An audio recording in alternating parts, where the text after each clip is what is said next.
Bienvenidos, bienvenidas, buenas tardes a todos y a todas, queridos amigos y amigas de América Latina y Europa que nos acompañan en esta segunda jornada de nuestro primer Congreso Internacional sobre Integración Regional y Derechos Humanos, puntos de convergencia. Nuestras constituciones son producto de la globalización, de las distintas etapas de la globalización, especialmente las constituciones que se van a sancionar en la inmediata posguerra, concretamente las primeras en el continente europeo, no solo van a tener la misión fundacional o refundacional, mejor dicho, de reconstruir sociedades y ordenamientos jurídicos incompatibles con la integración, y este es un dato no menor, porque van a ser constituciones que se forjan en oposición a modelos de pensamientos nacionalistas cerrados. Me estoy refiriendo a los nacionalismos autoritarios y totalitarios, derrotados en la Segunda Guerra Mundial, y estas constituciones como la francesa, la alemana o la italiana, por citar ejemplos clásicos, van a tener una característica en común, que es que van a apostar a la apertura. Por eso digo que fueron sancionadas, forjadas sobre la negación de los postulados de los nacionalismos totalitarios y autoritarios, porque frente al encierro nacionalista van a proponer una apertura, y las constituciones concretamente van a proponer esos mandatos de apertura en dos sentidos. Mandato de apertura hacia la integración a partir de lo que van a ser las antiguas comunidades europeas, la Comunidad Europea del Carbón y el Acero, la Declaración de Schuman, cuando le propone a Alemania poner bajo una autoridad común la producción del carbón y el acero, luego la Comunidad Económica Europea, la de energía atómica.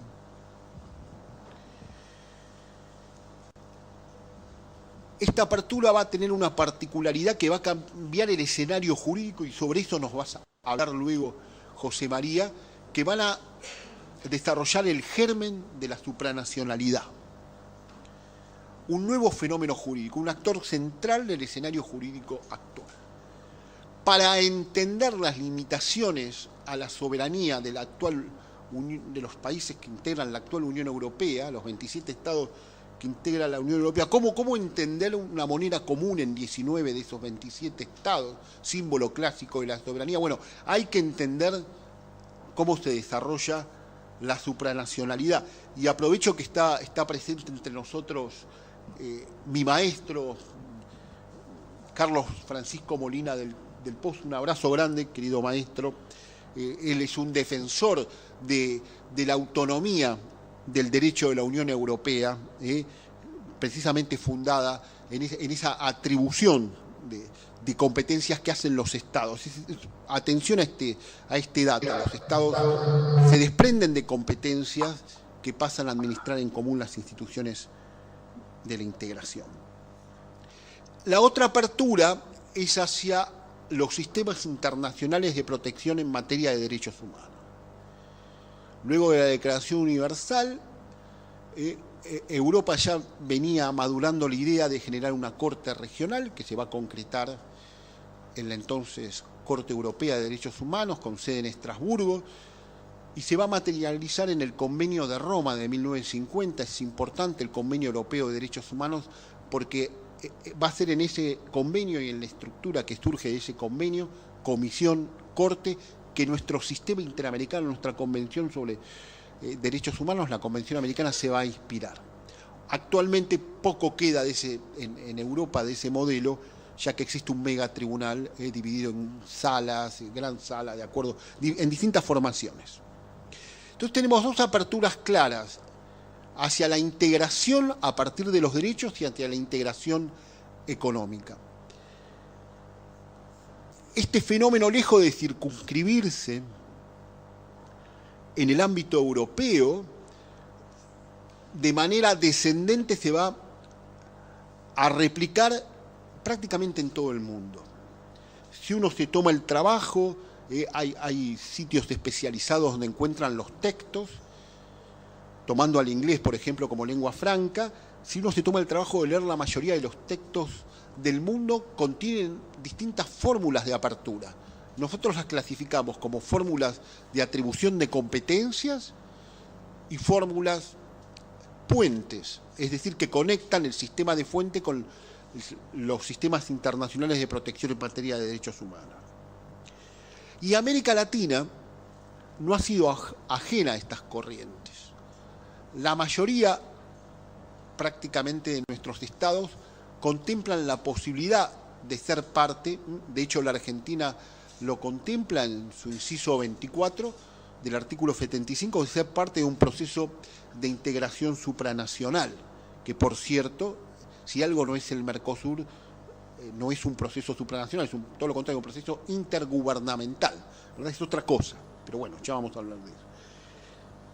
Y todas las constituciones, en su gran mayoría, tienen fórmulas puentes, es decir, que conectan, por ejemplo, la Constitución argentina, la Constitución de Venezuela, la de República Dominicana, concretamente reconocen jerarquía constitucional a un conjunto de instrumentos internacionales, y otros establecen, siguiendo la fórmula del artículo 10 de la Constitución española, la obligación de interpretación conforme. Claro, interpretación conforme a qué intérprete, ¿no? Los organismos internacionales de control o el máximo intérprete, en el caso de España el Tribunal Constitucional, o en nuestros casos los tribunales constitucionales, me refiero a América Latina, y los tribunales supremos. Entonces tenemos una globalización que, al decir de la doctrina especializada, impacta directamente en el derecho, reformulando sus categorías clásicas. Entonces ya no se habla de control de constitucionalidad, sino se habla de control de constitucionalidad convergente con el control de convencionalidad. Debatimos sobre cuál es la dimensión del principio de supremacía constitucional. Recuerdo que tenemos desde siempre este debate con Víctor de cómo reacciona la supremacía constitucional respecto a la internacionalización que la propia Constitución propone. Bueno, todos estos temas van a ser objeto de debate aquí, primero con nuestros especialistas que nos acompañan, y luego los sumamos a ustedes con sus preguntas, y luego esta línea va a seguir con otros encuentros que vamos a tener, tanto en América Latina como Europa, tomando, insisto, como escenario, como epicentro, la internacionalización.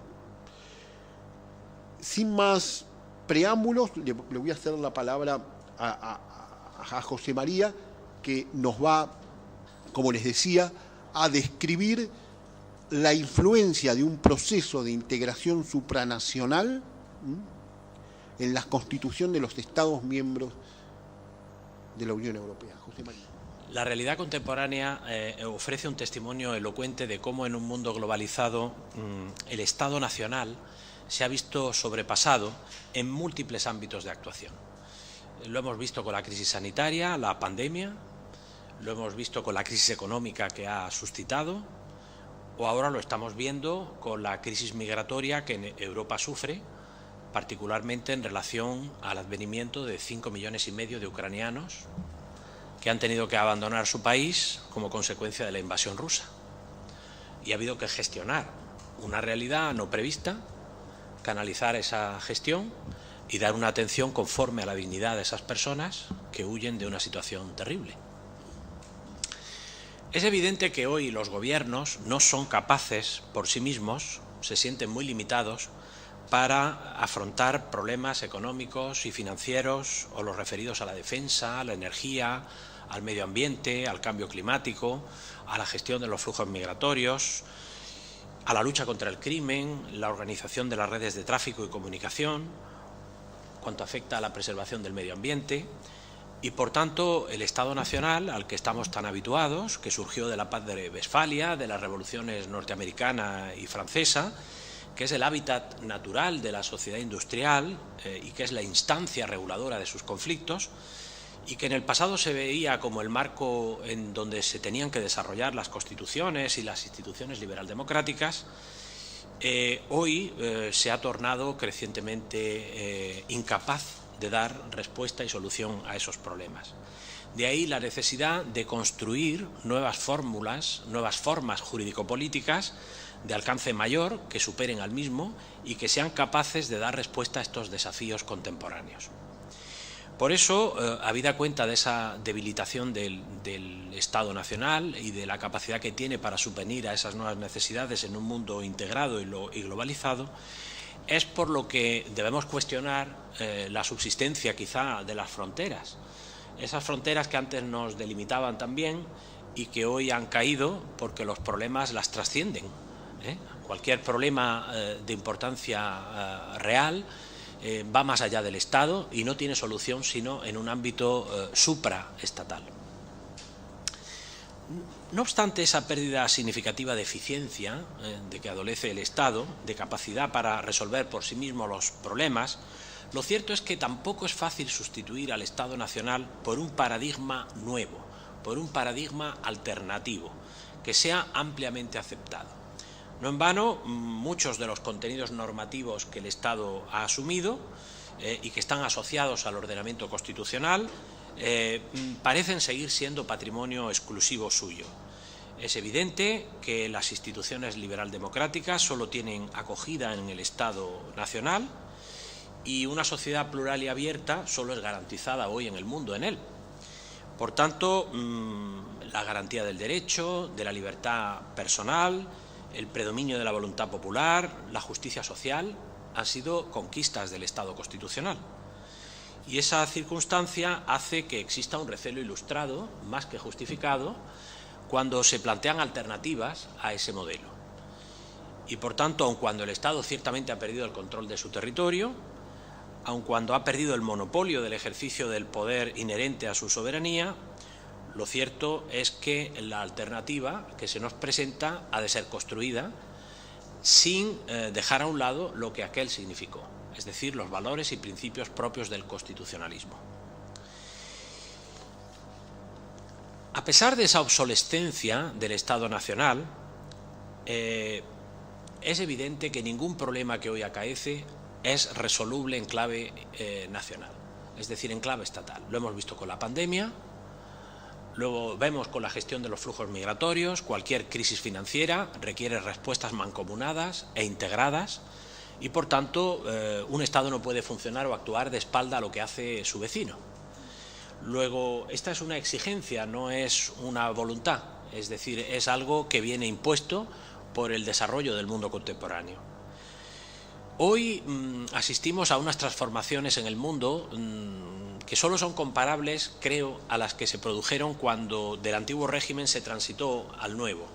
Es decir, a una época en la que a principios del siglo XIX nuestros antepasados contemplaban transformaciones sociales, políticas, económicas, tecnológicas, culturales, verdaderamente extraordinarias que exigían la integración jurídico-política. Pero, a diferencia de los estados nacionales de principios del siglo XIX, que contaban con el entusiasmo y el apoyo de una población altamente concienciada y movilizada, hoy quienes caminan en pos de la integración son los gobiernos. Los gobiernos son quienes son plenamente conscientes de su insuficiencia, de su poquedad, para abordar esos nuevos desafíos contemporáneos.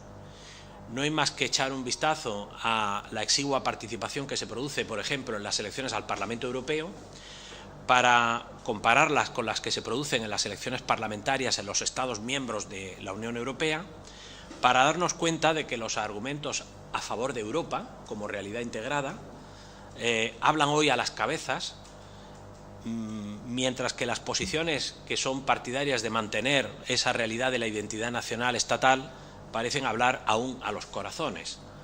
Por tanto, la construcción del Estado Nacional, ese relato o esa comunidad imaginaria construida desde principios del siglo XIX y mediante la fabricación cuidadosa de un pasado común, considerado excepcional, diferente, rico en experiencias compartidas, en éxitos y en fracasos, en victorias, en derrotas, transmitidas desde generación en generación por la escuela, por la familia, por la Iglesia, hace que hoy en Europa, particularmente, la interposición de las naciones componentes, además muy disímiles, esto es algo que yo siempre hago hincapié cuando vengo a América, ustedes no son conscientes de lo afines que son, y lo disímiles que somos nosotros, y en cambio nos hemos integrado, aunque cuando a ustedes se les machaque o se les insista mucho en sus diferencias con los chilenos o con los uruguayos, las afinidades con los mismos son incomparables entre las que existe entre un finlandés o un español. Y en cambio pertenecemos a una misma realidad y un español se puede trasladar a Finlandia, obtener el permiso de trabajo y residencia y desenvolverse allí habitualmente, y un finlandés en España o en Italia o en Grecia. Luego, esa interposición de la realidad nacional en la que hemos sido educados es un freno o establece un vínculo emocional de carácter identitario que nos impide promover esa integración tan necesaria. Hay una unificación sistémica de la sociedad global en todos los ámbitos, en el ámbito de la economía, de las finanzas, de la sanidad, de la energía, del medio ambiente, y por tanto los Estados no pueden proveer por sí mismos para dar respuesta a los problemas que esta nueva realidad suscita. Tenemos que rebasar las fronteras mentales del Estado-Nación y acometer esos nuevos desafíos, y si no lo hacemos a través de la integración, estos no tendrán respuesta.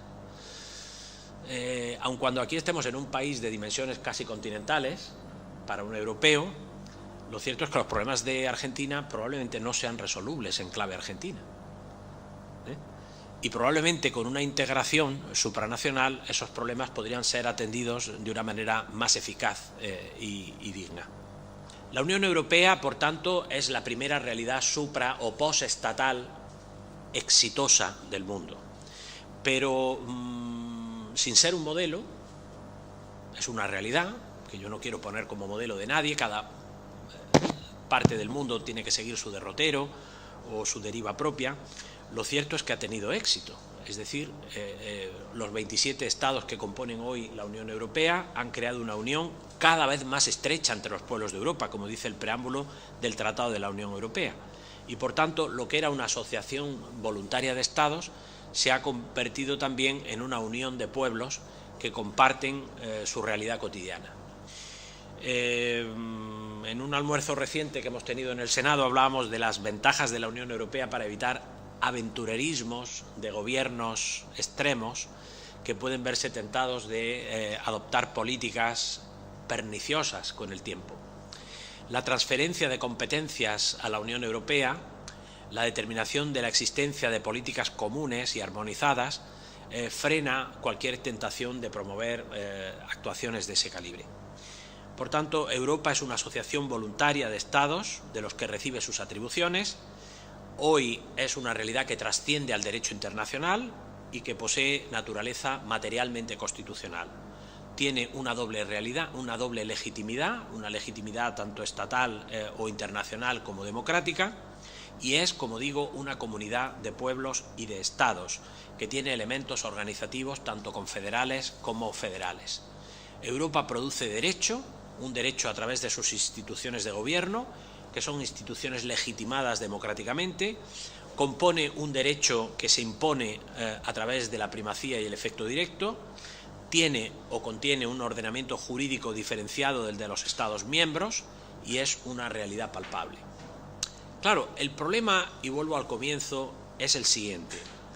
¿Cabe la plena del principio democrático más allá de las estructuras del Estado-Nación?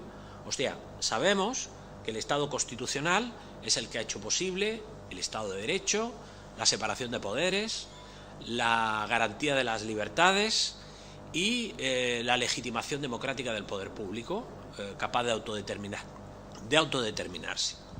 La pregunta que no es mía, que se la hacen autores alemanes como Kaufmann o italianos como Ridola, es no otra que, si cabe, trasladar modelos de democracia elaborados en el curso de la evolución constitucional de los ordenamientos estatales a un plano más amplio, es decir, a un plano en el que se produce una compleja estructura supraestatal o posestatal, que es la que expresa la Unión Europea y que da cuerpo a esa nueva modalidad de organización política.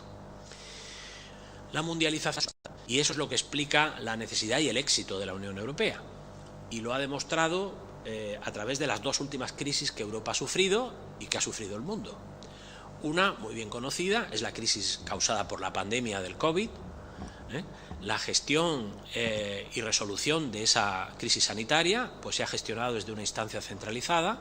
El reparto de las vacunas, muy eficaz, se produjo desde un muy primer momento, y por tanto esa gestión integrada y centralizada, común y armonizada para todos los Estados miembros, es una demostración palpable de lo que es un gobierno unificado y eficiente en ese sentido, que gobierna a 500 millones de personas. La Unión Europea hoy es la primera economía de la Tierra, un espacio geográfico relativamente pequeño, pero un gigante en materia económica, aunque no así tanto en materia política. La Unión Europea ocupa una posición funcional idónea para resolver las demandas de los ciudadanos y para influir en la determinación de una política mundial. Hoy todos los estados de la Tierra, por grandes e importantes que se crean, son actores pequeños o poco relevantes en la escena internacional. Como he dicho antes y he puesto ejemplos, la mayoría de las perturbaciones o de los problemas que acaecen o que afectan al mundo requieren una respuesta supranacional. Lo hemos visto con la crisis sanitaria y la subsiguiente crisis económica que causó. La respuesta que ha dado la Unión Europea a esa crisis sanitaria ha sido, dado el colapso de la economía que se causó, lógicamente, el confinamiento afectó a todas las partes de Europa como al resto del mundo, pues ha hecho que, sobre todo los estados que más han sufrido la pandemia, mi país lo hizo en una primera oleada, 100.000 muertos, una situación terrible, pues dio lugar a un colapso de las estructuras económicas que ha sido atendido desde la instancia europea.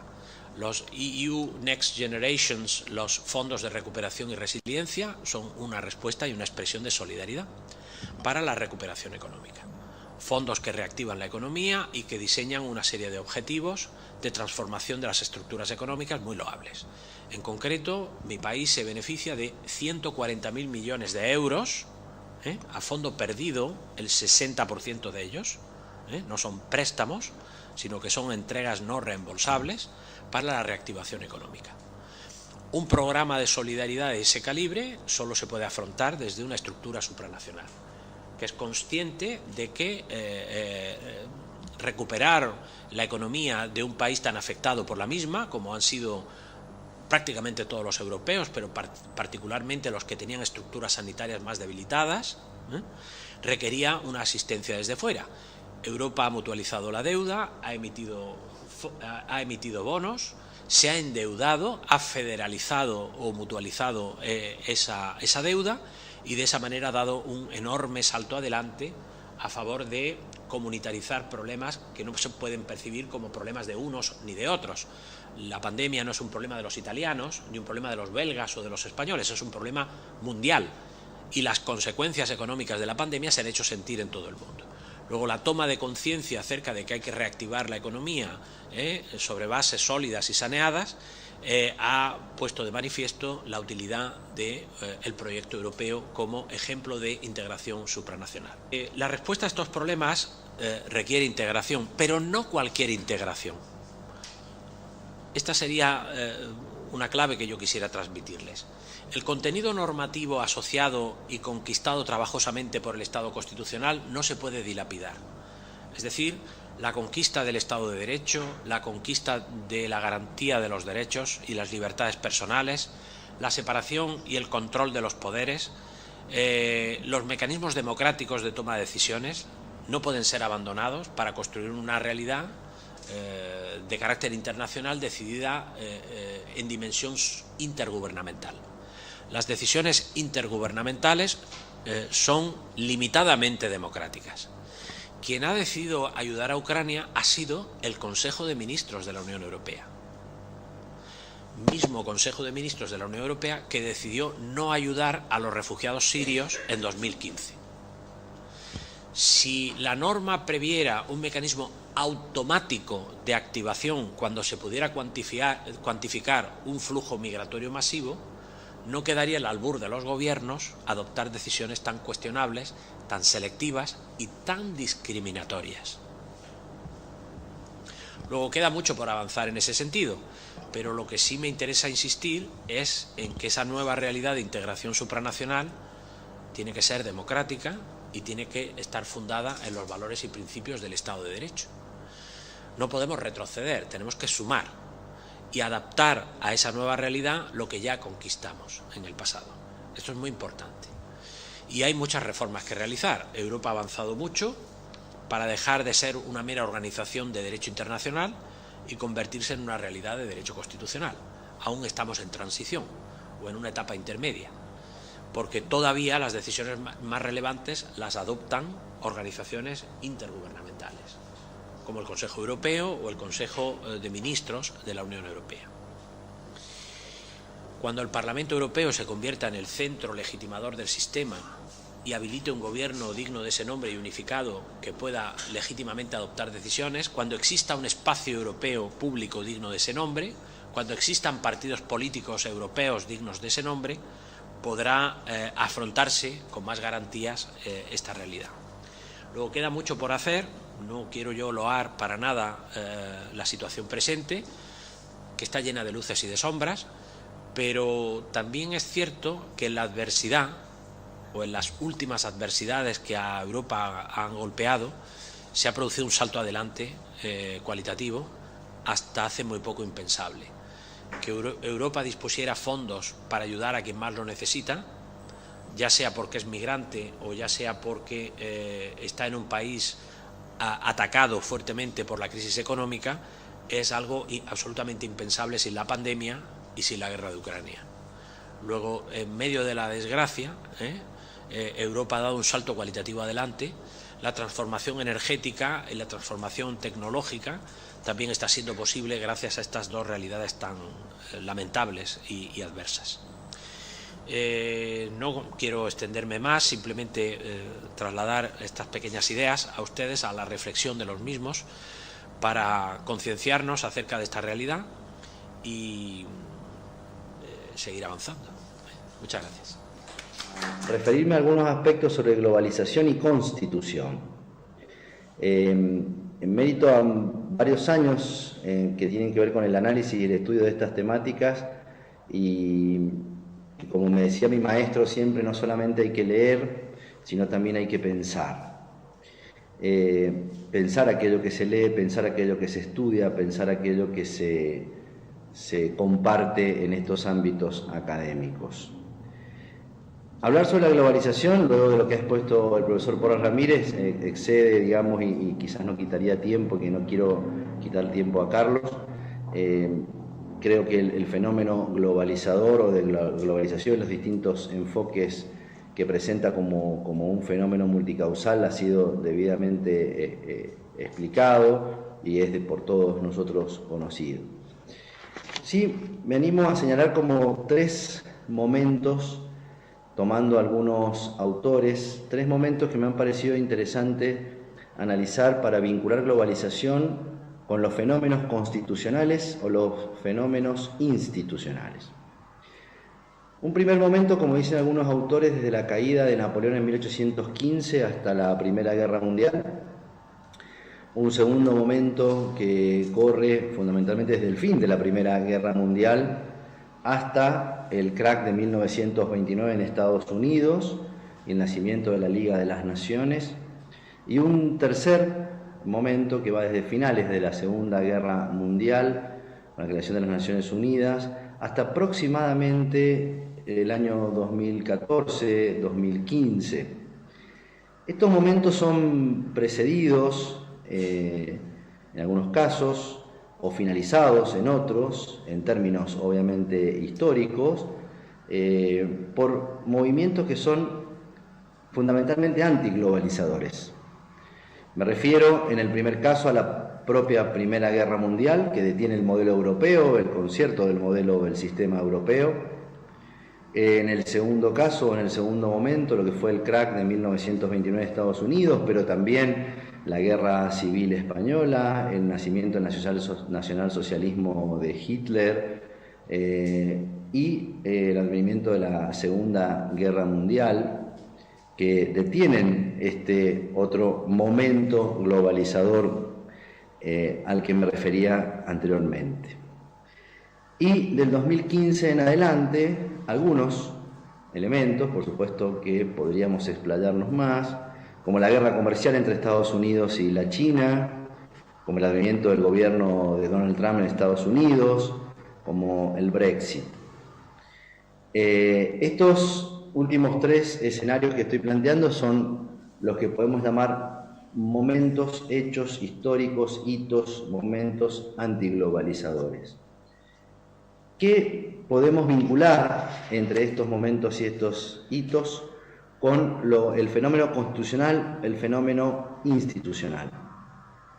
La primera etapa, que se inicia fundamentalmente, como ya señaló muy bien José María, con la Revolución Francesa, la Revolución Norteamericana, el nacimiento del constitucionalismo clásico, que si bien se inicia en 1789 y tiene un interregno durante el periodo de Napoleón, hasta la caída de él en 1815, se caracteriza, como dice Dippel, fundamentalmente por un constitucionalismo clásico que todos conocemos y que asienta sobre la soberanía popular, el principio universal de constitución, declaraciones de derechos, gobiernos limitados, constitución como fundante suprema y fundacional, gobierno representativo, separación de poder, responsabilidad política, independencia judicial y procesos de reforma, podemos llamar rígidos, ordenados o graduales.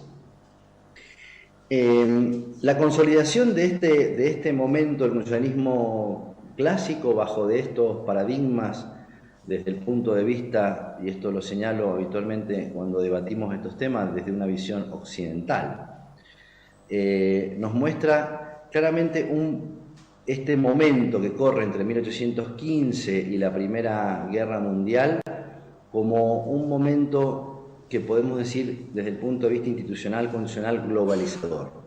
Globalizador bajo estos parámetros, globalizador bajo instituciones y constituciones que reflejan, sin lugar a dudas, aspectos que son comunes en el Occidente. Será, por supuesto, el advenimiento de... en este momento, en este periodo, aparecen, por supuesto, las constituciones a las que ha referido también en su alocución inicial el profesor Calogero Pizzolo. Es decir, que la globalización, en términos jurídicos, institucionales, constitucionales, asienta o afinca sobre estos modelos durante este periodo. Es la Primera Guerra Mundial la que le pone fin, sin lugar a duda, a esta primera etapa, como fenómeno, en definitiva, antiglobalizador. Y va a ser la etapa de final de la Primera Guerra Mundial, la que va a dar origen a un nuevo momento histórico que viene de la mano del advenimiento de los derechos sociales y del estado de bienestar. Fundamentalmente las constituciones de México en nuestro continente, México en 1917, Weimar, Alemania en 1919, Austria en 1920, Yugoslavia en el 21, España en 1931, ¿sí? Marcado por la Sociedad de las Naciones, tiene un paralelo constitucional donde se adopta obviamente la tutela de los derechos de segunda generación, fundamentalmente lo que tiene que ver con los derechos del trabajador. El advenimiento del crack de 1929, el advenimiento de la Segunda Guerra Mundial, pone también como movimiento antiglobalizador final a esta etapa y como hito, digamos, antiglobalizador, y va a ser la segunda posguerra con las Naciones Unidas lo que va a generar o comenzar a desandar el proceso de internacionalización de los derechos humanos, de protección jurídica de los derechos humanos, el advenimiento de los derechos de tercera generación, los procesos de integración regional a los cuales ha hecho referencia José María con anterioridad. Esto tiene profundas y ha tenido profundas adecuaciones en el terreno, digamos, constitucional. Con la recepción del derecho internacional, con la mayor jerarquía dentro de los esquemas constitucionales clásicos del Estado-Nación. Esto comienza a tener, digamos, algunos aspectos para un replanteo futuro a partir de ciertos hechos o hitos históricos, como el advenimiento del gobierno de Donald Trump en Estados Unidos, la guerra comercial de Estados Unidos con China, como se señalaba con anterioridad, el Brexit, y aspectos que muestran una vez más algunos fenómenos o algunos hechos sociales, históricos y políticos que comienzan a marcar algún momento que podemos llamar antiglobalizador. Sin lugar a dudas que estos distintos hechos nos colocan frente a un escenario futuro. Pero muchas veces, a lo largo de los distintos debates que hemos tenido en torno a la internacionalización del derecho constitucional, al fenómeno de la integración y de las decisiones en organismos supranacionales, he estado generalmente de aquel lado en el que considero que los fenómenos, los caracteres identitarios de cada uno de los estados y que tienen que ver con la cultura, con la historia y con lo que cada una de las comunidades políticas representan en sí, se diferencian de las demás, dificultan en mucho una visión globalizadora permanente. Esto lleva, indudablemente, está históricamente demostrado que produce fenómenos de avance globalizador, así como también de contramovimientos en este sentido. La guerra Ucrania-Rusia no deja de ser un ejemplo más y no menor a lo que significan estos movimientos históricos, políticos, sociales y económicos que generan contramovimientos. Mirar de hoy hacia adelante en este sentido. Bien se ha referido también José María en lo que ha significado la pandemia, una pandemia que sin lugar a dudas no tuvo o no fue abordada no pudo ser abordada desde una resolución de tipo nacional. Escuché alguna vez durante todo este periodo de la pandemia que nunca estuvo mejor preparada una sociedad para un momento tan crítico y tan difícil como este, y creo que no lo estuvo justamente porque existe una situación global y una globalización y un momento histórico de la humanidad que le permitió afrontar esto de una manera que antiguamente era impensable. La etapa en la que vivimos y de etapa hacia la que vamos es indudablemente, como todo, una etapa absolutamente de un campo especulativo. Me cuesta mucho a mí, y en esto, con todo respeto, profesor José María Porras, me cuesta mucho pensar que todas las necesidades y las bondades que se generan a partir de una idea global y de una salida del concepto histórico del Estado-Nación finalice con movimientos o contramovimientos de tipo identitario en los distintos estados y en las distintas sociedades y culturas.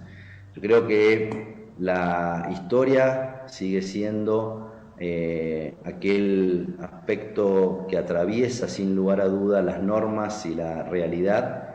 La realidad supera generalmente las normas, pero la historia, como hemos señalado en algunas otras oportunidades, atraviesa a ambas. La homogeneidad en el tratamiento que se genera a partir de fenómenos institucionales, constitucionales, producto de la globalización, producto del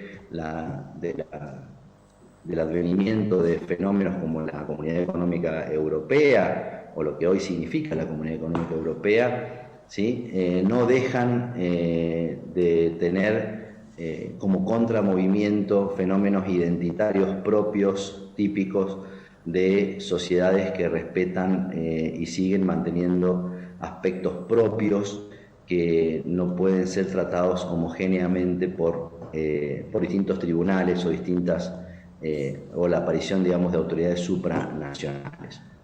En el marco de ese fenómeno, digamos, futuro y el campo de la especulación, sí se advierten algunos aspectos interesantes para analizar. Desde el punto de vista geopolítico, la irrupción de China en el concierto internacional como una potencia dominante que pretende desplazar a los Estados Unidos, o con pretensiones de hacerlo.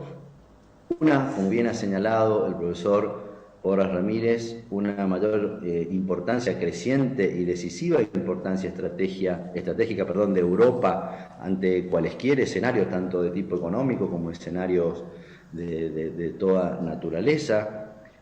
Ahora, en cuanto a los efectos jurídicos y en cuanto a lo institucional y lo constitucional, que puede ser el reflejo, digamos, de una situación de esta naturaleza, está claro que el Estado-Nación céntrico, como se conoce en su nacimiento, ya hoy no lo es, esto no hay ninguna duda, ya no se lo puede pensar como un actor hegemónico dentro del sistema de relaciones internacionales. Y desde el punto de vista jurídico me interesa señalar o dejar al menos para el debate algunos aspectos de lo que puede significar más allá de lo conceptual, que lo hemos debatido y mucho con el profesor Pizzolo en distintos momentos, más allá, insisto, de lo conceptual en cuanto al concepto mismo de constitución que se sigue manejando cuando se habla de un fenómeno de internacionalización. Y creo que hay un problema de conceptos, hay un problema de la necesidad de reconceptualizar algunos fenómenos. Seguimos utilizando ciertas categorías antiguas para designar fenómenos nuevos.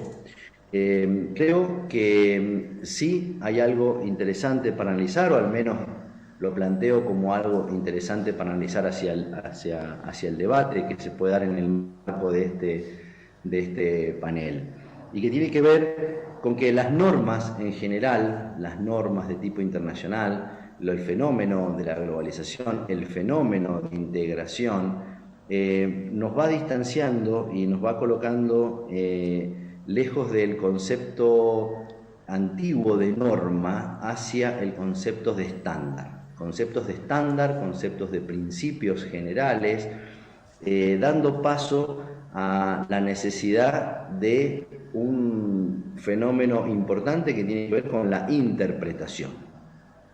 Y de la mano de la interpretación, la indudable preeminencia o aparente o clara ya preeminencia de órganos tanto internacionales como nacionales que se afincan más en el sistema jurisdiccional que sobre los órganos políticos tradicionales de los estados. Es decir, las decisiones interpretativas de los estándares dentro de estos esquemas están indudablemente en manos de tribunales internacionales, están en manos, como decía también Calógero, de jueces nacionales que ya no hacen test de constitucionalidad, sino también test de convencionalidad, no solamente en el sistema argentino, sino en todos hoy prácticamente los estados, cada uno dentro de los esquemas internacionales en los cuales se encuentra comprendido. Este fenómeno interpretativo, el fenómeno del estándar, el fenómeno, digamos, de los principios y no de las normas rigurosas o más rígidas, es propio de los fenómenos de los tratados internacionales que cobran esta alta jerarquía constitucional dentro de el marco de estos procesos de globalización y que colocan, vuelvo, en manos de los jueces las decisiones finales de interpretación de estos estándares. Porque obviamente, como buen estándar, el estándar tiene que ser más laxo, el estándar es más flexible, el estándar debe serlo, los tratados son más flexibles que las constituciones, tienen que incorporar y tienen que tener la adhesión de distintos estados que tienen normativas diferentes, que tienen historias distintas, que tienen constituciones distintas y que obligan a producir este fenómeno de mayor homogeneidad o pretensa homogeneidad para poder encontrar buenos resultados en cuanto a la protección de los derechos, en cuanto a la protección de los límites. Bien, también ha dicho el profesor José María que en estos modelos, digamos, de globalización o en este escenario institucional como la Comunidad Económica Europea operan también como fenómeno de contención de los distintos estados y fenómenos de contención política, donde ya las distintas aventuras no políticas por parte de los estados miembros no son, digamos, posibles, lo que sigue sucediendo por ahí en algunos países o estados que no estén dentro de este tipo de esquemas. Creo que esta breve reseña, quizás muy escueta respecto de distintos momentos, también me lleva a pensar o a dejar planteado si es que los modelos constitucionales y los modelos institucionales reflejan y son reflejo natural de momentos históricos donde se avanza hacia procesos de mayor globalización, o también podemos pensar que a partir de ciertos modelos constitucionales, de ciertos esquemas institucionales, podemos generar a su vez esos modelos de globalización. Esta discusión, en un segundo plano, en un segundo orden, podríamos decir así, es aquella vieja discusión también que se genera entre el racional normativismo y el historicismo de Burke cuando comienza la discusión allá por el principio del constitucionalismo clásico. Es decir, si es que las constituciones o las normas, en este caso las normas internacionales, pueden diseñar realidades hacia el futuro en búsqueda de ese pretendido, digamos, o pretenso interés de generar todas estas bondades que se advierten respecto a los fenómenos de integración, o si en definitiva las normas no son producto de una cuestión estrictamente racional, sino que también tienen que ver o son naturalmente el producto de movimientos históricos, y en este caso también tenemos que analizar, sin lugar a duda, no solamente los hechos políticos, sino también las situaciones o los hechos económicos, y hoy estamos de cara también a algunos otros fenómenos que tenemos que empezar a pensar, como por ejemplo ya no hablamos de una moneda común propia solo de la Comunidad Económica Europea, por ejemplo, de un fenómeno de integración, sino que hablamos de criptomonedas, hoy hablamos de inteligencia artificial, hoy hablamos de aspectos que trascienden quizás y en mucho esto desde el punto de vista del avance tecnológico del ser humano, y que indudablemente nos pone de cara a verificar qué y cómo este fenómeno de globalizador que puede comenzar a desandar ahora, cuáles son los estándares sobre los cuales va a sentar. Vuelvo a pedirle disculpas formales ante el auditorio a mi querido amigo Calógero sobre apartarme del tema del derecho público provincial, pero me pareció interesante, en mérito a la temática del panel, a lo que escuché de José María y a lo que sin lugar a dudas vamos a escuchar de Carlos, poder introducir algunas de estas reflexiones, y que quizás al profesor Pizzolo le pueden resultar algo extrañas porque él esperaba algo más clásico de mi parte, pero la verdad es que vuelvo sobre las palabras de mi maestro: hay que leer mucho, hay que estudiar mucho, pero también hay que pensar mucho. Y la verdad es que vengo pensando que estos son los temas, esta es la realidad sobre la que estamos, y sobre esto tenemos que tratar de pensar cuál es el modelo constitucional e institucional que que estos tiempos nos devuelven o sobre el cual tenemos que trabajar. Muchísimas gracias por la invitación. Muchísimas gracias a Calogero por la invitación a participar de este panel. Destaco también la posibilidad de participar, interactuar con los dos colegas que nos acompañan aquí esta tarde. Yo quiero intentar una mirada distinta sobre este tema y para eso me preguntaría primero qué es lo que nos preocupa a nosotros. El auditorio es amplio, pero aquí nos acompañan alumnas y alumnos de la Facultad de Derecho de la República Argentina y me pregunto entonces qué nos preocupa a nosotros como estudiantes de Derecho, qué le preocupa a tantos otros colegas latinoamericanos que nos acompañan en la tarde de hoy. Seguramente nos preocupa la pandemia, de hecho muchos están aquí con barbijo. Nos preocupa también, y puntualmente no solo en el caso argentino, sino latinoamericano y que se extiende también a Europa, el déficit fiscal, la deuda, y de eso justamente vamos a hablar en la tarde de hoy.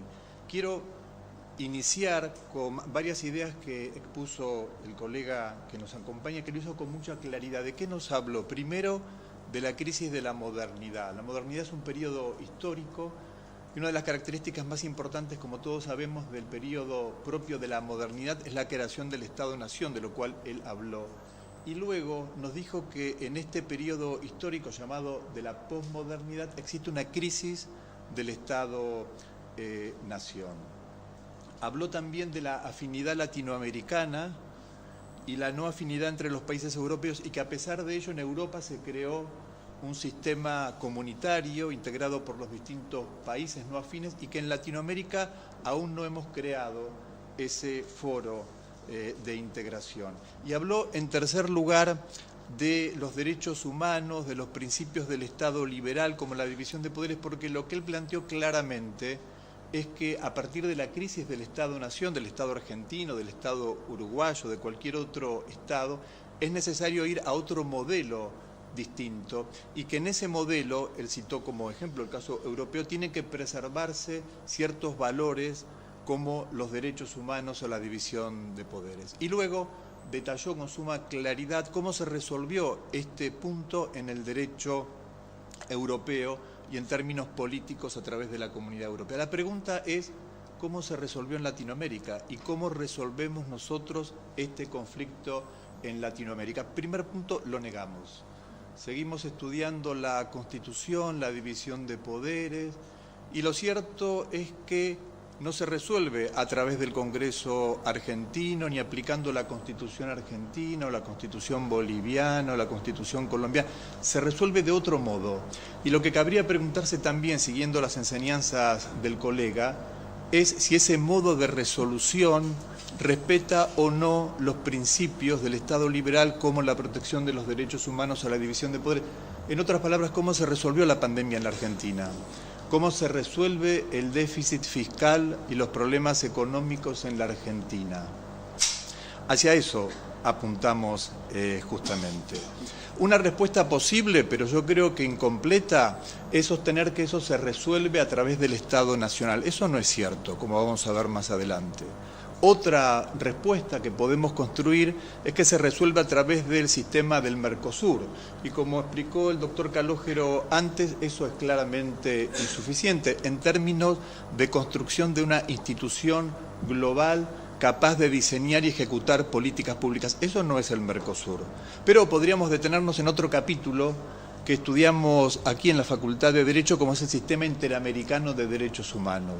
Pero el Sistema Interamericano de Derechos Humanos resuelve casos puntuales sobre violación de derechos humanos, pero no diseña políticas públicas sobre pandemia, déficit fiscal, crisis económica.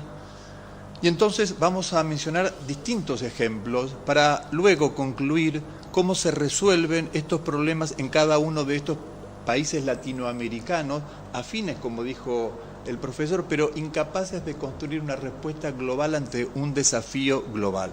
Primer punto, deuda externa.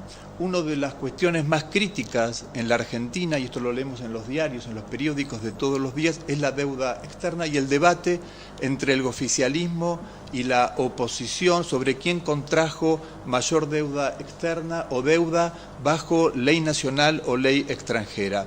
¿Quién resuelve la deuda externa? Estados Unidos, o Alemania, o Japón. Cuando Argentina emite deuda externa, y la deuda externa es un contrato de derecho administrativo que nosotros debiéramos estudiar aquí en la Facultad de Derecho, como tantos otros contratos administrativos, se rige bajo ley japonesa o bajo ley norteamericana, no ley argentina.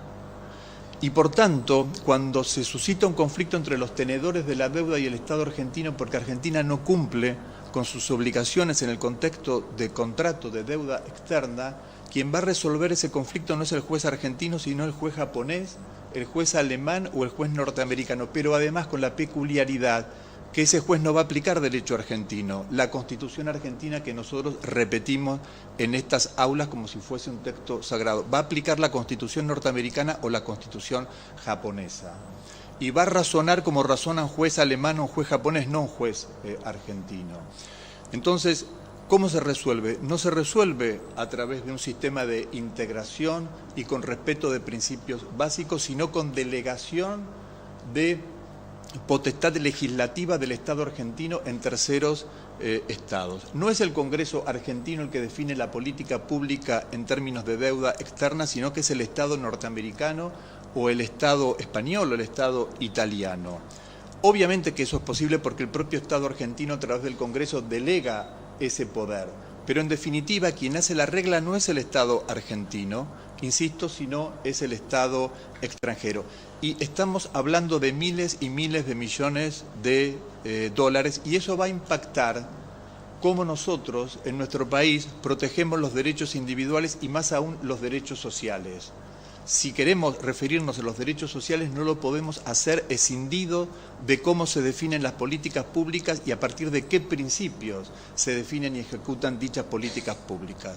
Deuda externa, no quiero extenderme, pero voy a otro ejemplo. Es el caso del CIADI. Argentina es uno de los países a nivel mundial que más acuerdos bilaterales de protección de inversiones extranjeras celebró. Cuando en el marco de cualquier contrato administrativo, de obra pública, de concesión de obra pública, autopistas, suministros, se plantea un conflicto entre el empresario extranjero y el Estado argentino, quien va a resolver ese conflicto es un tribunal dependiente del Banco Mundial. ¿Y qué ley aplica ese tribunal ad hoc dependiente del Banco Mundial? ¿La Constitución argentina? ¿La ley argentina? No, un derecho propio que nace de los precedentes de esos tribunales arbitrales. Y me detengo aquí en un ejemplo puntual porque creo que es elocuente. Cuando el Estado argentino decidió expropiar aerolíneas argentinas luego de la privatización, se suscitó un conflicto entre los ex inversores y el Estado argentino. Curiosamente, el conflicto se planteó ante el CIADI, Banco Mundial, y a su vez paralelamente ante el juez argentino. ¿Qué resolvió el juez argentino, de acuerdo a la ley argentina? Que el Estado argentino no le debía nada al inversor extranjero. Pero ese mismo conflicto en términos paralelos se planteó ante el tribunal arbitral. ¿Y qué decidieron los tribunales arbitrales? Que la Argentina le debe a los ex inversores más de 300 millones de dólares. ¿Cómo se resolvió entonces? ¿Con ley argentina, la Constitución argentina, los decretos que dicta el Poder Ejecutivo? No, sino a través de leyes que se crean por medio de decisiones de tribunales arbitrales. Tercer ejemplo. Argentina inició un proceso de incorporación a la OCDE, que es la Organización para la Cooperación y el Desarrollo Económica, compuesta por los principales países del mundo. La OCDE le dicta a la Argentina recomendaciones. En el año 2018, más de 250 recomendaciones sobre cómo diseñar política pública. Si alguien quiere leer política pública en materia previsional en la Argentina, le recomiendo justamente que lea las recomendaciones de los países poderosos a la Argentina. ¿Eso es un mandato jurídico? No, es derecho débil del cual hablaban los colegas, pero si Argentina no adopta esas recomendaciones, no es parte entonces de la OCDE. Aclaro que Argentina aún no es parte de la OCDE. Pero si continúa este proceso de incorporación a la UDE, tiene que cumplir con las recomendaciones, entre otros capítulos en materia de contratos estatales o de transparencia pública. Y el acuerdo con el Fondo Monetario Internacional. ¿Cómo se define la política sobre el déficit público? A través de la ley y del Congreso, de acuerdo a la división de poderes que nos explican los profesores de Derecho Constitucional en la facultad.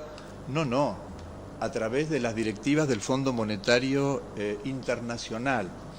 Esto es muy interesante porque la pregunta que me hice al inicio de esta breve exposición es cómo se resuelve la crisis del Estado-Nación. Si a través de un modelo de integración de acuerdo a principios propios del Estado liberal o, por el contrario, a partir de este fenómeno hueco llamado globalización. Cuarto ejemplo, hablamos de la pandemia y el profesor nos ilustró en el caso europeo cómo se resolvió la política pública en términos de pandemia en la Argentina. Cualquiera contestaría que a través de una ley del Congreso y luego los decretos reglamentarios del Poder Ejecutivo. Los invito a leer la ley. ¿Quién redactó la ley? ¿El Congreso argentino o los laboratorios? ¿Qué establece la ley? La ley argentina establece, primero, es una ley especial para las contrataciones por vacuna COVID. Argentina ha dictado innumerables leyes y decretos sobre contratación pública. No se aplicó ninguna de esas leyes. Se dictó una ley especial y se creó un marco regulatorio especial para contratar la adquisición de las vacunas por COVID. Algunos de los puntos relevantes de la ley. Primero, la indemnidad patrimonial de los laboratorios. Si acaso la vacuna le causase un daño a la salud a cualquiera de ustedes, no pueden demandar al laboratorio que proveyó la vacuna, solo al Estado argentino. ¿Por qué? Porque la ley argentina establece que los laboratorios son irresponsables patrimonialmente. Segundo, prórroga de jurisdicción. Cualquier conflicto entre el Estado argentino y el laboratorio no lo va a resolver el juez argentino aplicando ley argentina. Lo va a resolver un juez o un árbitro extranjero de acuerdo a ley extranjera. Tercero, garantías. ¿Cómo se garantiza el cumplimiento? A través de los recursos naturales de la Argentina. Pero si alguien aún, luego de leer la ley, quiere profundizar más, entonces que lea el decreto de necesidad que dictó luego el presidente, a partir del conflicto entre Pfizer y el Estado argentino. ¿Quién redactó el decreto? Probablemente Pfizer, porque todas las demandas que se hicieron públicas a través de los medios por parte de Pfizer están volcadas en el decreto de necesidad que dictó luego el presidente Fernández, que entre otros puntos amplió las garantías a los recursos naturales. ¿Qué es lo que muestra esto? Que comparto plenamente en el sentido que existe una crisis del Estado-Nación y una crisis del derecho, sin duda. ¿Cómo se resuelve esa crisis? En el caso europeo, lo explicó muy claramente el profesor, y con sus luces o sombras, aplicándose los principios propios del Estado liberal. Pero en el caso argentino y latinoamericano, mayormente, se resuelve a través de la aplicación de este derecho global. Es una fantasía creer que se resuelve a través del derecho propio, que estudiamos aquí habitualmente en la facultad. Se resuelve a través de las presiones, etcétera, y las negociaciones en el marco de la globalización. Podríamos seguir mencionando muchos más ejemplos. Otro punto, el acuerdo entre la República Popular China y Argentina. ¿Qué ley aplican? Ley inglesa. ¿Ustedes estudian ley inglesa aquí en la Facultad de Derecho o ley norteamericana? No, estudiamos solo ley argentina. En fin, no quiero dar más ejemplos al respecto porque creo que es por sí elocuente. Este es el punto. Y entonces vuelvo a la pregunta de la cual partimos. ¿Cómo se resuelve la pandemia? ¿Cómo se resuelven los problemas económicos? ¿A través de la ley argentina, la división de poderes, la Constitución? No, en el caso argentino, en parte sí, evidentemente, pero en parte a través de la globalización. Y es una globalización que no respeta los principios propios del Estado liberal. Este es el punto que debe conmovernos y convocarnos a pensar, como decía el colega que habló antes. No solo repetir el derecho, repetir la ley argentina o la ley que fuera, sino pensar sobre estos temas y preguntarnos sobre todo cómo se construye la regla y quién construye la regla, es decir, las políticas públicas. Gracias. Gracias, Carlos, por tus reflexiones y tu contribución a la polémica que vamos a armar. Vamos a abrir entonces un espacio de debate, es la razón de ser de estas mesas redondas. Dos cuestiones, dos niveles para el debate. En una reciente investigación sobre el sistema europeo de protección multinivel que venimos encarando en el marco del programa Jean Monnet, llegamos a una primera conclusión para interpretar el escenario jurídico actual que tan bien describe José María en Europa y que también describió. También describe mi amigo Carlos y al cual es tan crítico mi amigo Víctor. Creo que proponiendo este análisis desde esta conclusión, por ahí podemos arribar a algunos puntos de convergencia y intentar conciliar consensos, si es que los hay. Y esta conclusión significa analizar el escenario jurídico multinivel. Claro, si uno cree que no existe un escenario jurídico multinivel, bueno, es como discutir cosas muy abstractas, pero partimos del escenario de que hay una fragmentación. Este debate se genera precisamente por la fragmentación que genera la apertura, la internacionalización. Y ese escenario de fragmentación jurídica de distintos niveles, no solo normativos, sino convergencia de intérpretes, lo decimos siempre, que reclaman para sí la última palabra en una materia que es convergente, como lo acabas de señalar también vos, Carlos, se cruzan todo el tiempo, se concentran, pero eso no implica tener una instancia de cierre, al contrario, se multiplican las instancias que interpretan y nos genera ese debate eterno por la última palabra. Apelando a Borges, como siempre decimos, quedamos encerrados en un laberinto del cual sabemos que no hay salida y no aprendemos a convivir. Precisamente porque el laberinto en Borges no tiene salida. Es un laberinto y nunca encontramos un circuito interpretativo que integre todas las terminales que actúan en este escenario de fragmentación. Bueno, pero ¿cuál es la conclusión?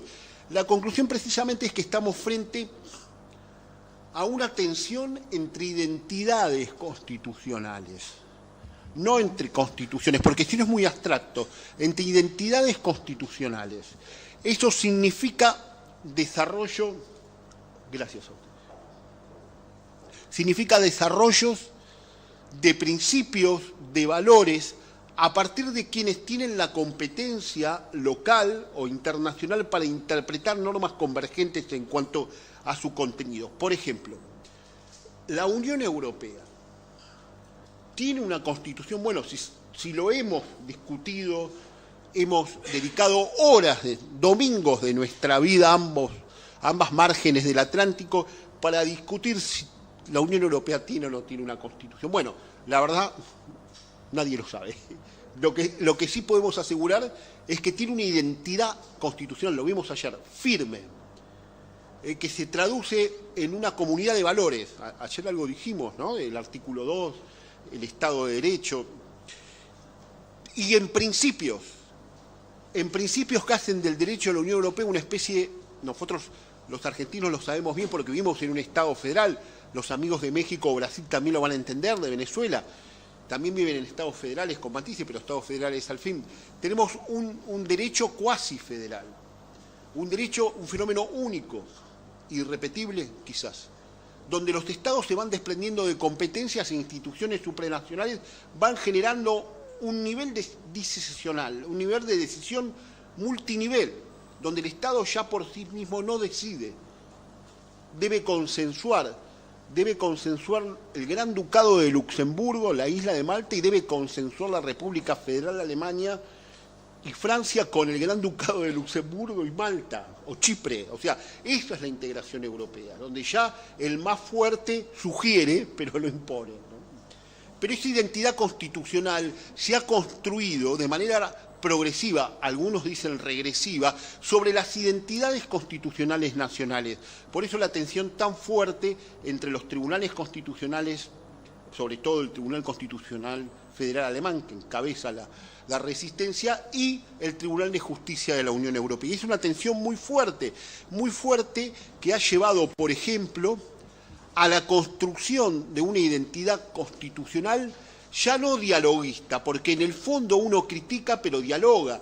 El propio Tribunal de Karlsruhe, el Tribunal Constitucional Federal Alemán, el 5 de mayo del 2020 saca una sentencia absolutamente contraria al principio de primacía, pero da margen para la negociación y, de hecho, si bien la Comisión impulsa un proceso de sanción, Alemania termina componiendo y terminan dialogando y superando la instancia de crisis. Sin embargo, los argumentos contrarios a la primacía absoluta, como la entienden en el Tribunal de Justicia de la Unión Europea, del derecho de la Unión Europea, sigue generando tensiones muy críticas con el principio de supremacía constitucional, y meses después el Tribunal Constitucional polaco declara la inconstitucionalidad de los tratados fundacionales, poniendo al borde de la salida, todo esto antes de la guerra con Ucrania, era lo que discutíamos,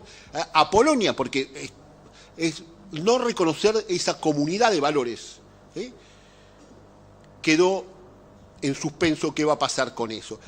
Pero lo cierto es que es una disputa entre tribunales constitucionales, pero es una disputa entre identidades constitucionales que no son antagónicas, sino que discuten por la última palabra, si se quiere, por quién define la identidad del derecho, quién define el contenido del derecho. No se olviden que la Unión Europea pasa a tener, en la última reforma, una Carta de Derechos Fundamentales con la misma jerarquía que los tratados fundacionales y a la que se le reconoce efecto directo, con lo cual un juez constitucional español e italiano empieza a preguntar, ¿y yo para qué estoy?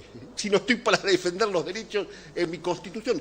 Ahora todos van y le preguntan a Luxemburgo, a mí nadie me pregunta, ¿quién me plantea una cuestión constitucional? Bueno, es una tensión muy, muy fuerte que se da entre el proceso de integración supranacional y el proceso nacional, que en nuestro continente podemos encontrar ese tipo de tensión entre la identidad que desarrolla la Corte Interamericana con una firme vocación de afirmar, por ejemplo, la imprescriptibilidad de los crímenes de lesa humanidad o la agenda de género que se impone desde la Corte Interamericana, y cierta resistencia de tribunales supremos o constitucionales que invocan una identidad constitucional nacional para resistir ese control de convencionalidad que le quiere imponer la Corte Interamericana. Bueno, y ahí estamos, pero es un conflicto que se da en el laberinto, perdidos juntos en el laberinto. O sea,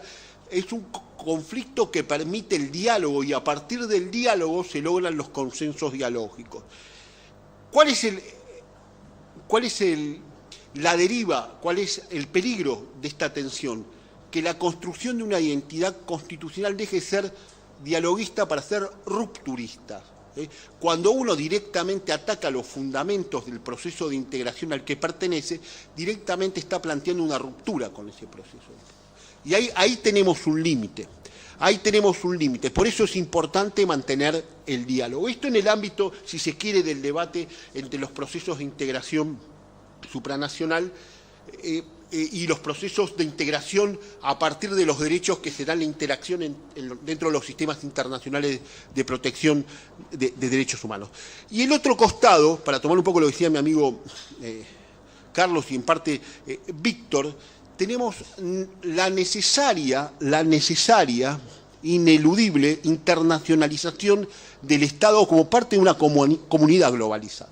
Ahí hay una tensión muy fuerte entre el Estado-nación, que persiste en tener, por ejemplo, el monopolio de la producción normativa, algo que, te lo pregunto como administrativista, perdón, ¿se mantiene el monopolio de la producción normativa? ¿El Estado mantiene el monopolio? Hablemos de las normas de Gafi, vos hablaste de las normas de Gafi, mando recomendaciones y si no las incorporás no pasa nada, no. Te pongo en la lista negra de los paraísos fiscales y quiero ver qué haces. Bueno, podemos dar muchos ejemplos. Está bien y a mí no me gusta mucho, pero es una realidad. ¿Cómo la enfrentamos? O sea, el Estado debe, en esa tensión que provoca la globalización con las identidades nacionales, manifestadas en este caso en el monopolio de producción normativa, en el monopolio de decisión, manifestado en el diseño de las políticas públicas, algo que ya se debe hacer no solo, por ejemplo, teniendo en cuenta los parámetros de convencionalidad de la Corte Interamericana, sino se debe hacer también teniendo en cuenta las obligaciones internacionales que asumen los Estados producto de su participación en esa comunidad global. Entonces, ¿cuál es la salida? ¿Cuáles son los consensos? Me parece que por ahí viene el debate. Y, Carlos, ¿querías agregar algo? No, simplemente agregar a lo que dijo que yo comparto. Tu colega administrativista, ¿no? Obviamente. Ya es una puja esta. Administrativista español, sí. sin duda.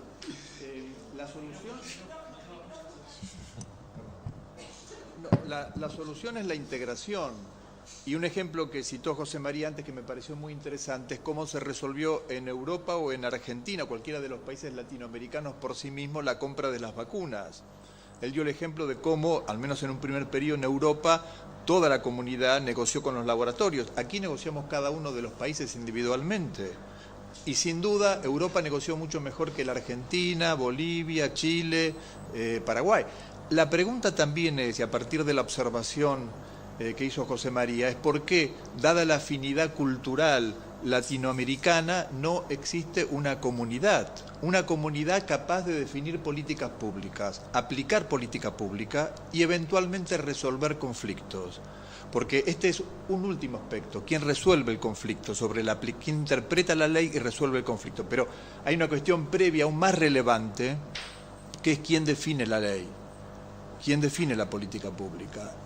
La pregunta que debiéramos resolver en estas aulas es por qué en Latinoamérica, a pesar de la afinidad que observa José María, no siendo latinoamericano, no hemos sido capaces de crear una comunidad capaz de definir políticas públicas comunes. Días atrás, el expresidente brasileño Lula planteó la posibilidad de crear una moneda única en Latinoamérica.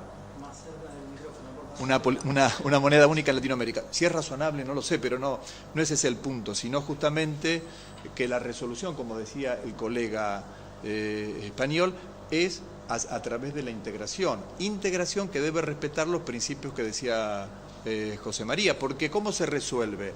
Se resuelve a través del derecho global que parte de la asimetría entre las partes. No es igual el poder que tiene el Fondo Monetario Internacional versus la Argentina. No es igual el poder que tiene la OCDE versus la Argentina. Distinta es la hipótesis en la cual uno se plantease el poder de Latinoamérica versus Fondo Monetario Internacional, que es el ejemplo europeo. No es una idea revolucionaria. Es simplemente observar qué es lo que han hecho otros países y por qué no es posible, cuáles son los intereses que impiden que Latinoamérica avance en términos institucionales. No es una mirada económica, es una mirada jurídica, política, institucional. ¿Por qué no creamos instituciones fuertes y por qué no creamos instituciones globales en Latinoamérica? Porque hay muchos intereses que no les conviene, obviamente, que eso sea así. Mientras seguimos estudiando nosotros la Constitución o la doctrina de la Corte Interamericana, que es muy interesante. ¿Qué dice la Corte Interamericana? Opinión consultiva 6.986. La ley es la ley formal que aprueba el Congreso. ¿Pero qué ley? Si la ley es la copia de lo que nos dice el Fondo Monetario, que me indica el laboratorio, o la ley es lo que nos dice la OCDE. Sí, la ley formal la aprueba el Congreso. Bueno, no quiero criticar más. No, también te prohíben restablecer la pena de muerte, ¿no? Digo, también para... Nada, no. A ver, José María. Muy brevemente, me gustaría enmarcar o poner en letra dorada lo que ha dicho mi colega, el profesor Balbín, que es una pregunta que yo no tengo que responder, se la tienen que responder ustedes. ¿Por qué no se integran? O sea, si están viendo que el Fondo Monetario Internacional le impone a Argentina las decisiones, ¿y por qué lo aceptan, no? Pues el problema no se responde a través del derecho, que está claro, ¿no? La contraposición. Es un tema que ni siquiera se visibiliza en la cultura jurídica latinoamericana, porque de eso no se habla, de eso no se discute, aquí. Coincido mucho con lo que ha planteado también Carlos. Esto en realidad que ha planteado Carlos no es, me parece, en países como la Argentina, algo propio que suceda a partir de la globalización. Me parece que esto, cuando uno revisa la historia argentina, sucede desde mucho antes del fenómeno de la globalización que hoy estamos discutiendo. Me refiero a lo que plantea de si la ley, quién hace la ley, cómo son o cuáles son los intereses que dominan en un cierto caso o en otro. También creo que las afinidades a las que se refiere José María, me preguntaría también, y creo que es interesante analizar cuáles son las afinidades de los países latinoamericanos. Más allá de, en general, la lengua y algunas cuestiones, sus momentos históricos, su génesis histórica, su historia institucional son bastante distintas unas a otras, ¿no? Más allá de ser países hijos de la revolución, que me parece que tienen diferencias importantes. Esto no quita el análisis o la ventaja que podría presentarse en un fenómeno de integración latinoamericana frente a intereses internacionales como puede ser el caso del fondo, etcétera. Para terminar, yo cuando en el tema de la pandemia recuerdo innumerable cantidad de columnas en el mundo de distintos medios, especialistas, opinólogos, que pensaban que la humanidad cambiaba después de la pandemia, ¿no? Y íbamos a ser muy diferentes después de un escenario como ese. Y bueno, y está la guerra de Rusia con Ucrania, con lo cual no somos tan distintos a nada de lo que éramos antes de la pandemia, como no somos tan distintos antes y después de la Primera Guerra Mundial ni después de la Primera y la Segunda Guerra Mundial. Creo que ahí tiene que ver un poco también una cuestión antropológica que habría que analizar, histórica y antropológica en cada uno de los escenarios que trabajamos. Muchas gracias, Víctor, y sin duda vamos a tener muchas más, como tuvimos ante mesas redondas de debate. Les agradecemos a todos y a todas por participar de este accidentado y polémico debate que terminó en un enfrentamiento entre primos y hermanos constitucionalistas y administrativistas. Bueno, gracias a todos y a todas. Gracias.